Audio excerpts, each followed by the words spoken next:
Every year, it's suddenly the last week of Advent. It's just days until Christmas. It always takes me by surprise. I always feel unprepared. And yet, prepared or not, ready or not, Christmas will come, and in a few days I will be immersed in the sanctuary of Christmas. Sanctuary is technically defined as a place of safety, of refuge. But sanctuary is so much more than that. It is any person, any place or thing, or any experience that offers that feeling of safety. On Sunday, Deborah talked about the sanctuary Mary felt in the friendship of her cousin, Elizabeth. Elizabeth was someone she could go to in the midst of her fear and uncertainty and just know that she could be her most vulnerable self and it would be okay. Not that her life would suddenly be void of all fear, but that the fear would be cloaked in the safety of kindness and compassion. Christmas offers that refuge, a time when we can be wrapped in the warmth of knowing that God is with us, Emmanuel. This feeling is most tangible for me on each Sunday of Advent when the Advent candle is lit, and I remember hope, peace, joy, and love. And then on Christmas Eve, when the Christ candle is lit, a visual reminder of sanctuary. So where are your places of sanctuary? Who are the people that you find sanctuary with? Or what are the experiences in life that offer you sanctuary? It's also good to ask ourselves how we might offer sanctuary to others. Seeking sanctuary is the theme for this last week of Advent in our Close to Home series. So each week I've been sharing the visual art and poetry from a resource that's been provided by a sanctified art.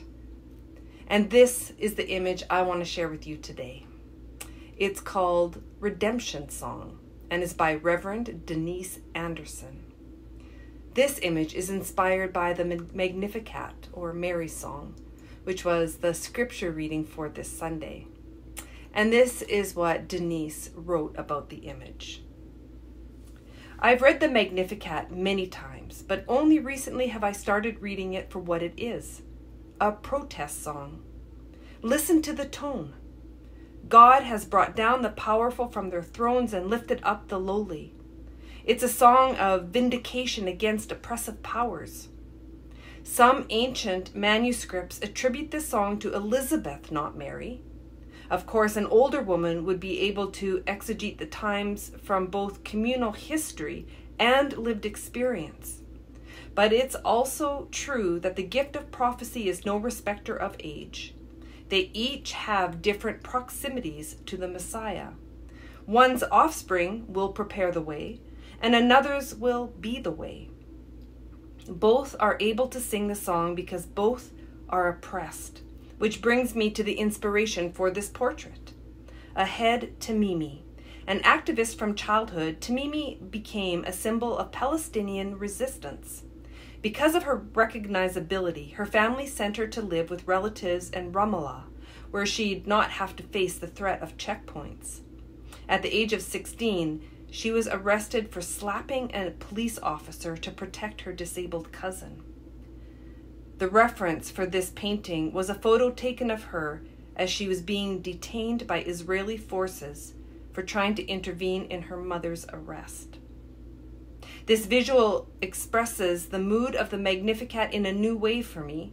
A young girl, under occupation, sent away for her own safety, responding to not only her own oppression, but to that of her community. She believes that righteousness is on her side, but she's still in anguish. The joy colors of Advent around her, but with that joy is remarkable pain. As for the key, it's there, but very tenuous. Can you even see it? Freedom is both here and not yet. With her joy is remarkable pain. The same, I'm sure, was true for Mary. And it's true for all of us. Joy and pain are closely linked. I don't think it's possible to feel one without also allowing ourselves to feel the other.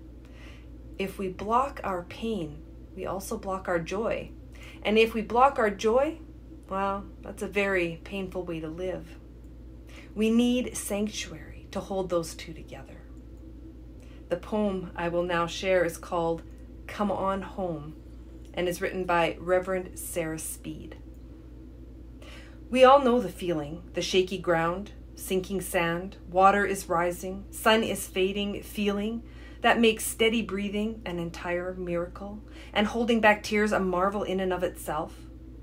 And when those days come, I call my parents and I call my church, I call my friends, and they say in unison what God has said from the very beginning, which is, come on home.